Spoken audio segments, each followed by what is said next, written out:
Hello everyone, आप सभी का स्वागत है मेरे यूट्यूब चैनल में। देखो यार, आज मैं बात करने जा रहा हूँ the girl on the train इस मूवी की, जो जस्ट रिसेंटली नेटफ्लिक्स पर रिलीज हुई है। ये एक तरह की थ्रिलर टाइप की मूवी है एंड अगर आप सभी को थ्रिलर कंटेंट ज़्यादा पसंद है तो ये मूवी आप सभी को ज़रूर एक बार वॉच कर लेनी चाहिए। ये एक इंग्लिश मूवी की रीमेक एडेप्शन है। तो फिर यार, अगर आप सभी the English movie girl on the train को देख चुके होंगे तो इसकी स्टोरी एंड इंग्लिश वाले की स्टोरी दोनों सेम ही है। इसी वजह से ये मूवी आप सभी को ज़रूर एक बार वॉच कर लेनी चाहिए। सो आज मैं आपको इस कंप्लीट मूवी की स्टोरी एंड एंडिंग के बारे में बताऊंगा और उसी के साथ साथ मैं आपको ये भी बताने की कोशिश करूंगा कि आप इस मूवी में क्या क्या देख सकते हो। सो वीडियो को एंड तक वॉच करते रहिएगा और अगर आपको वीडियो पसंद आए तो वीडियो को लाइक करिएगा और चैनल को सब्सक्राइब जरूर कर दीजिएगा। So without wasting any time let's start this video. तो इस कंप्लीट स्टोरी की शुरुआत में हम मीरा कपूर नाम के एक लॉयर से इंट्रोड्यूस होते हैं जो अपने काम को काफ़ी अच्छी तरह से करती थी और उसी के साथ साथ वो एक काफ़ी ईमानदार लॉयर थी।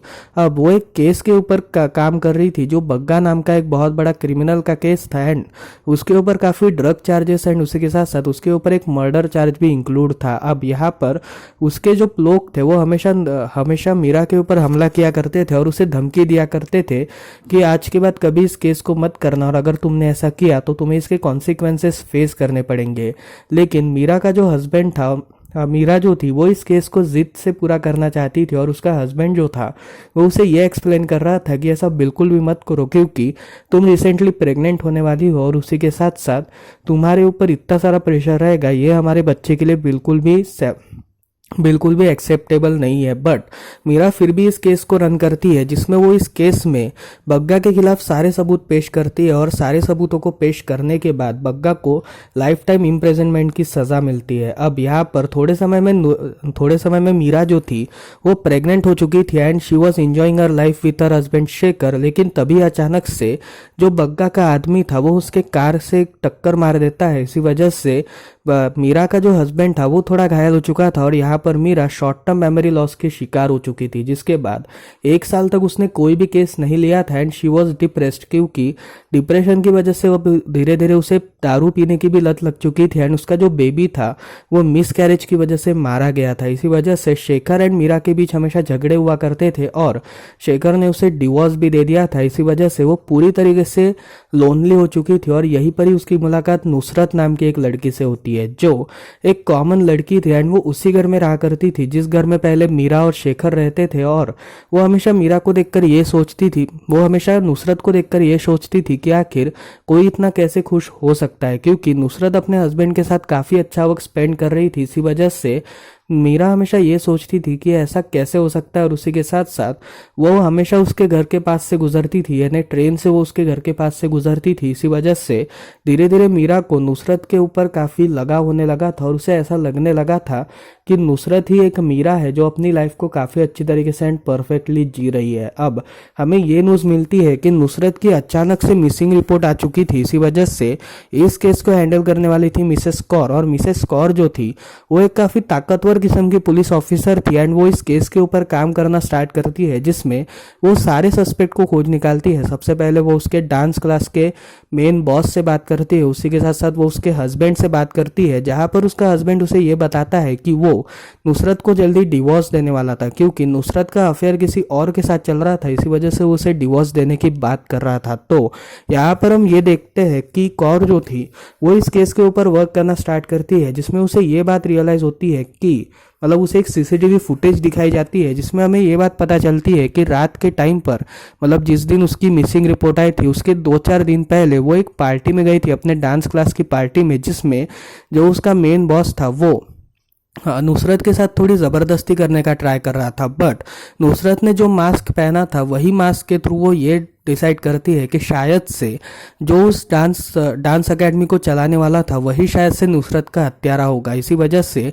वो उस डांस एकेडमी के मेन मैन को पकड़ती है जहां पर वो डांस एकेडमी का जो मेन मैन था वो उस लड़की को सामने लाता है जिसके साथ वो ज़बरदस्ती करने का ट्राई कर रहा था और वहां पर कुछ ब्लड स्टेन्स भी मिले थे जो उसके हस्बैंड के थे। इसी वजह से जिसकी वजह से जो डांस एकेडमी का मेन मैन था उसके ऊपर से ये केस हट चुका था। लेकिन फिर भी मिसेस कौर जो थी वो इस केस के ऊपर काम करना स्टार्ट कर चुकी थी, जिसमें वो कुछ सीसीटीवी फुटेजेस को देखती है और इन सीसीटीवी फुटेजेस के अनुसार उसे मीरा कपूर दिखती है जो उसकी मिसिंग के दिन यानी नुसरत के मिसिंग के दिन उसके घर पर आई थी। और यहाँ पर हमें ऐसा पता चलता है कि शायद से मीरा ही है जिसने नुसरत की हत्या करी है। बट वो ऐसा क्यों करेगी, इसके लिए हमें थोड़ा सा कहानी में पीछे जाना पड़ेगा। जब मीरा उसके घर से गुजर रही थी तब वो एक बंदे को उसके घर पर देखती है जो एक्चुअली उसका साइकेट्रिस्ट था, एंड वो अपने साइकेट्रिस्ट को गले लगा रही थी। इसी वजह से वो उससे काफ़ी नाराज़ थी एंड उसे ऐसा लगता है कि शायद से वो उसके हस्बैंड को धोखा दे रही है। इसी वजह से उसके पास एक मोटो था कि वो कुछ भी कर कर मीरा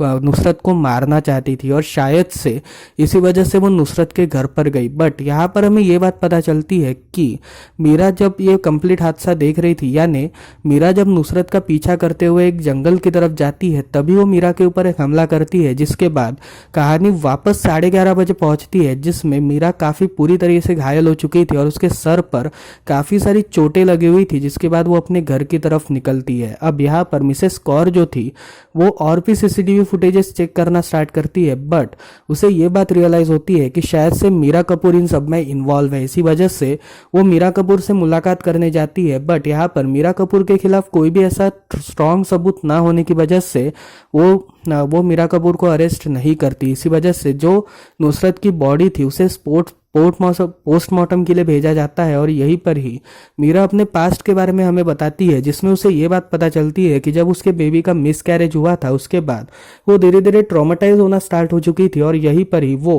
कभी अपने हस्बैंड शेखर पर हमला करती या फिर कभी वो उसके बॉस के ऊपर हमला करती। इसी वजह से शेखर को अपनी जॉब से हाथ धोना पड़ चुका था और उसी के साथ साथ शेखर मीरा के बिहेवियर से काफ़ी परेशान था। इसी वजह से वो मीरा से एक दिन डिवोर्स की मांग करता है, बट यहाँ पर मीरा उसे डिवोर्स नहीं देना चाहती थी। इसी वजह से वो अपने हस्बैंड शेखर के ऊपर भी थोड़ा बहुत हमला करती है, लेकिन यहाँ पर शेखर उससे साइन लेकर उससे डिवोर्स ले लेता है। जिसके बाद वो एक नई लड़की को सेट करता है और उसके साथ वो शादी करने के सपने रचा रहा था। तो यहाँ पर मीरा और भी ज़्यादा ट्रॉमेटाइज हो चुकी थी और इसी वजह से उसकी ड्रिंकिंग हैबिट और भी बढ़ चुकी थी एंड धीरे धीरे उसे ड्रिंकिंग का इतना एडिक्शन चढ़ चुका था कि विदाउट ड्रिंकिंग उसे नींद तक नहीं आती थी। सो एनीवेज यहाँ पर हम मिसेस कौर को देखते हैं जो मीरा के साइकेट्रिस्ट को बुलाती है और तभी मीरा का साइकेट्रिस्ट उसे ये बताता है कि जब उसने नुसरत की हत्या करी उसके बाद मीरा ने उससे नुसरत के बारे में बात करी थी, बट यहाँ पर उसे ऐसा लगता था कि शायद से कुछ तो भी रॉन्ग है। इसी वजह से उसने उसकी बात के ऊपर इतना ज़्यादा यकीन नहीं किया। सो यहाँ पर हम ये देखते हैं कि मीरा के ऊपर चार्जेस लग चुके थे। इसी वजह से मीरा खुद को इस चार्जेस से बाहर धकेलना चाहती थी और तभी वो साइकेट्रिस्ट से मिलती है, जिसमें वो साइकेट्रिस्ट से ये पूछती है कि आखिर तुमने नुसरत के साथ क्या किया। जहाँ पर वो साइकेट्रिस्ट उसे ये बताता है कि जब नुसरत गुमशुदा हुई थी उसी के पहले नुसरत को प्रेग्नेंट होने के बारे में पता चल चुका था और इसी वजह से वो मुझे बुलाती है, जिसमें मैं उसे थोड़ा कंसोल करने का ट्राई कर रहा था और वो ये बच्चा नहीं चाहती थी क्योंकि ये बच्चा उसके हस्बैंड का नहीं था बल्कि किसी और का था। इसी वजह से वो अपने साइकेट्रिस्ट से ये बात शेयर करती है और तब साइकेट्रिस्ट उसे गले लगाता है ताकि वो उसे कंसल्ट कर सके। बट मीरा जब उसे देखती है तब उसे ये बात रियलाइज होती है कि साइकेट्रिस्ट एंड नुसरत इन दोनों के बीच में अफेयर चल रहा है। तो यहाँ पर मीरा जो थी वो नुसरत के मर्डर के पीछे सारे राज खोलना स्टार्ट करती है, जिसमें उसे अचानक से एक अननोन नंबर से मैसेज आता है जो वॉल्टर नाम के एक शख्स का मैसेज था और वो उसे ये कहता है कि मैंने तुम्हें फॉरेस्ट में जाता हुआ देख लिया है। इसी वजह से मेरे पास कुछ फोटोज है और इन फोटोज को अगर तुम बाहर नहीं निकालना चाहती तो तुम्हें मुझे कुछ पैसे देने पड़ेंगे। और यहाँ पर मीरा उसे पैसे देने की बात को स्वीकार करती है, जिसके बाद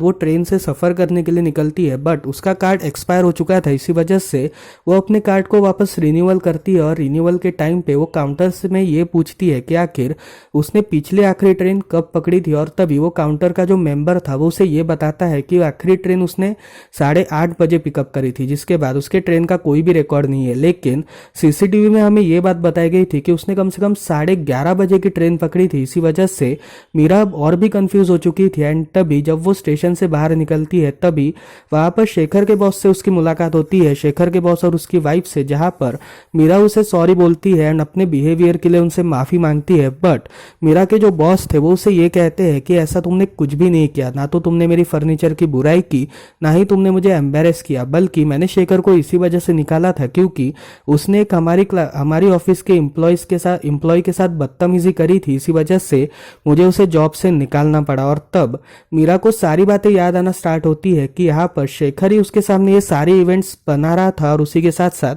शेखर ही उसे ये बात बता रहा था कि इन सभी की जिम्मेदार तुम हो, ना कि इन सभी के जिम्मेदार तुम हो, ताकि वो मीरा को और भी ट्रॉमेटाइजेशन में डाल सके। और यहीं पर ही मीरा जो थी वो वॉल्टर से मुलाकात करने का डिसाइड करती है। और यहाँ पर वॉल्टर से जब वो मुलाकात करती है, तो वॉल्टर से जब वो मुलाकात करने के लिए निकलने ही वाली थी, तब तक वहाँ पर इंस्पेक्टर कौर आ जाती है, जो उससे सारी बातें बताती है। एंड पोस्टमार्टम रिपोर्ट में जो ब्लड स्टेन्स नुसरत के बॉडी पर मिले थे, वो ब्लड स्टेन्स का ब्लड ग्रुप मीरा के ब्लड ग्रुप से मैच हो रहा था। और उसी के साथ साथ डीएनए रिपोर्ट्स भी मीरा के ब्लड से मैच हो रही थी। इसी वजह से मीरा को अभी अरेस्ट करने की कोशिश करी जा रही थी। बट यहाँ पर मीरा कैसे तो भी करके वहां से स्केप करती है, जिसके बाद वो वॉल्टर से मुलाकात करती है। और वॉल्टर से जब वो मुलाकात करने ही वाली थी, तब तक उसे उसके साथ कोई तो भी एक्सीडेंट कर देता है, जिसकी वजह से वॉल्टर की डेथ हो चुकी थी। लेकिन मरने से पहले वो मीरा को ये बताता है कि तुम्हें मेरे घर पर जाना पड़ेगा, और वो उसे घर का एड्रेस भी देता है। जिसके बाद वो मर जाता है। और यहाँ पर मीरा उसके घर के अंदर जाती है, जहाँ पर वो कुछ फोटोज वगैरह को देखती है। और इन सारी फोटोज को देखने के बाद उसे ये बात रियलाइज होती है कि नुसरत का अफेयर काफी टाइम से मीरा के हस्बैंड शेखर के साथ चल रहा था। एंड तभी वो शेखर के फोन से कुछ चैट्स वगैरह पढ़ती है जो उसने नुसरत के साथ किए हुए थे। और यहीं पर ही ये बात सामने आती है कि नुसरत और शेखर इन दोनों के बीच में काफी टाइम से अफेयर चल रहा था। एंड नुसरत अपने मैरिज से काफी ज्यादा दुखी थी, क्योंकि उसका जो हस्बैंड था वो काफी पॉजिटिव था एंड वो हमेशा उसके ऊपर शक वगैरह किया करता था। इसी वजह से वो अपने हस्बैंड से थोड़ी परेशान थी एंड वो अपने मैरिज को एंड करना चाहती थी। लेकिन यहाँ पर शेखर ने उसे सहारा दिया था, इसी वजह से वो शेखर से और भी ज्यादा घुल मिल चुकी थी। तो यहाँ पर हम ये देखते हैं कि वो शेखर को बुलाती है एंड शेखर को बुलाने के बाद वो सारी बातें उसे एक्सप्लेन करती है। और यहीं पर ही वो उसे ये कहती है कि आखिर तुमने ऐसा क्यों किया, जहाँ पर शेखर उसे ये बताता है कि नुसरत का बच्चा मुझे नहीं चाहिए था, इसी वजह से मैंने नुसरत को मारने की कोशिश की और तुम भी वहां पे थी, इसी वजह से मैंने तुम्हें बेहोश कर दिया ताकि तुम कुछ भी देख ना सको। और मैंने मीरा को पूरी तरीके से खत्म कर दिया। जिसके बाद वो मीरा से ये कहता है कि मैंने उसके बाद नुसरत को पूरी तरीके से ख़त्म कर दिया। जिसके बाद वो मीरा से ये कहता है कि अगर तुम मुझे फ़ोन दे दोगी तो काफ़ी अच्छा होगा। जिसके बाद मीरा जो थी वो ये कहती है कि मैंने हमेशा तुमसे प्यार किया था बट तुमने मुझे धोखा दिया, इसी वजह से ये तुम्हारा फ़ोन तुम अपने पास ही पकड़ो। और जैसे ही वो उसका फ़ोन लेने की कोशिश करता है तब तक मीरा उसके ऊपर हमला कर देती है और उसे बेहोश कर देती है। और उसके बाद वो कुछ और फोटोज़ को देखती है और इन फोटोज़ को देखने पर उसे ये बात रियलाइज़ होती है कि ये जो केस है ये उसके पहले के इस जग्गा से काफी कनेक्टेड है, क्योंकि जिस गाड़ी से वॉल्टर को उड़ाया गया था वही सिमिलर गाड़ी उसका पहले पीछा कर रही थी और उसके घर पर धमकियां वगैरह भेज रही थी। और उसी के साथ साथ उसी सिमिलर गाड़ी ने उस एक्सीडेंट को परफॉर्म किया था जो मीरा के साथ हुआ था। इसी वजह से वो जग्गा की फेसबुक प्रोफाइल देखती है और यहीं पर ही उसे ये बात पता चलती है कि मिसेस कौर जो थी वही एक्चुअल में इन सब के पीछे थी एंड मिसेस कौर ने ही सारे हत्याओं को अंजाम दिया था। और उसी के साथ साथ मिसेस कौर जग्गा की बेटी थी। और तभी मिसेस कौर पीछे आ जाती है जो मीरा को सारी बातें बताती है कि जब मैं तुम्हें सजा देना चाहती थी, क्योंकि मेरे फादर कभी भी एक्यूज नहीं थे, इसी वजह से मैंने तुम्हारा एक्सीडेंट करवाया और तुम्हारे एक्सीडेंट करवाने के बाद मैंने तुम्हारा पीछा करना स्टार्ट किया। लेकिन यहाँ पर जब तुम नुसरत के पास जा रही थी तभी मैंने तुम्हारा पीछा किया और तुम्हारे हस्बैंड ने जब तुम्हारे ऊपर हमला कर तुम्हें बेहोश किया तब उसने नुसरत को मारने की कोशिश की but she was not death, बल्कि वो अनकॉन्शियस हो चुकी थी। जिसके बाद वो उठ खड़ी होती है और यहाँ पर मिसेस कौर जो थी वो मीरा की हत्या करने की कोशिश कर रही थी, क्योंकि मीरा की वजह से उसके फादर को जेल हो चुकी थी एंड उसके फादर ने सुसाइड भी कमिट करा था। इसी वजह से वो मीरा से बदला लेना चाहती थी एंड तभी वो मीरा को जब स्ट्रैंगल करने की कोशिश कर रही थी, यहाँ पर नुसरत उसे देख लेती है। जिसके बाद कौर जो थी वो नुसरत को मारने के लिए पीछे दौड़ती है और तभी मीरा उठ खड़ी होती है। जिसके बाद वो ट्रेन पकड़कर वहां से चली जाती है एंड वो फॉरेस्ट में दो लोगों को भागते हुए देखती है, जहां पर वो दो लोग और कोई नहीं बल्कि नुसरत एंड उसके साथ मिसेस कौर थे। और यहाँ पर मिसेस कौर जो थी उन्होंने नुसरत को एक बड़े से लकड़ी के फटके से मारा था, जिसकी वजह से नुसरत की डेथ हो चुकी थी एंड ऐसा फ्रेम किया कि इन सारी हत्याओं के पीछे और कोई नहीं बल्कि मीरा ही है। लेकिन यहाँ पर मीरा जो थी वो और भी ज़्यादा होशियार थी। इसी वजह से वो मिसेस कौर के ऊपर हमला करती है और यहीं पर ही वो मिसेस कौर को गोली से शूट करती है, मतलब बंदूक से शूट करती है। जिसके बाद हम कहानी को थोड़े समय बाद शिफ्ट ऑन होता हुआ देखते हैं, जिसमें हमें ये बात पता चलती है कि शेखर को नुसरत एंड उसी के साथ साथ नुसरत और उसी के साथ साथ अपने कलीग्स के साथ सेक्सुअल हैरेसमेंट के केस की वजह से उसे लाइफ इम्प्रिजनमेंट की सज़ा मिलती है। और उसी के साथ साथ अब मीरा एक नई ज़िंदगी जीना स्टार्ट कर चुकी थी एंड वो अपने प्रोफेशन में वापस लौट आ चुकी थी और यहीं पर ये कंप्लीट मूवी खत्म होती है। तो फिर यार ये थी इस कंप्लीट मूवी की स्टोरी। आपको कैसी लगी मुझे कमेंट सेक्शन में ज़रूर बताइएगा। सीरियसली कहूँ तो ये मूवी देखने के बाद मेरा सिर्फ एक ही रिएक्शन था कि यार ज़बरदस्त मूवी है, सीरियसली काफ़ी बढ़िया मूवी है। एंड जिस हिसाब से हर एक थ्रिलिंग पॉइंट को मेंशन किया गया है, आप सभी को ये मूवी देखते वक्त काफ़ी मज़ा आने वाला है। और उसी के साथ साथ परिणीति मैम के एक्टिंग की आप सीरियसली तारीफ करने वाले हो, क्योंकि उन्होंने अपने रोल को इतना ज़बरदस्त तरीके से निभाया है ना कि आप सभी उनके रोल की तारीफ करते नहीं थकोगे। तो फिर यार मेरे तरफ से तो ये हाईली रिकमेंडेड फिल्म है। और अगर आपने अभी तक इस मूवी को वॉच नहीं किया है तो फिर यार कर लो, नेटफ्लिक्स पर ये मूवी कंप्लीट अवेलेबल है। तो आपको वीडियो कैसी लगी मुझे कमेंट सेक्शन में बताइएगा। और अगर आपको वीडियो पसंद आए तो वीडियो को लाइक कर दीजिएगा और चैनल को सब्सक्राइब ज़रूर कर दीजिएगा। सो मिलता है अगली वीडियो में, तब तक के लिए बाय बाय।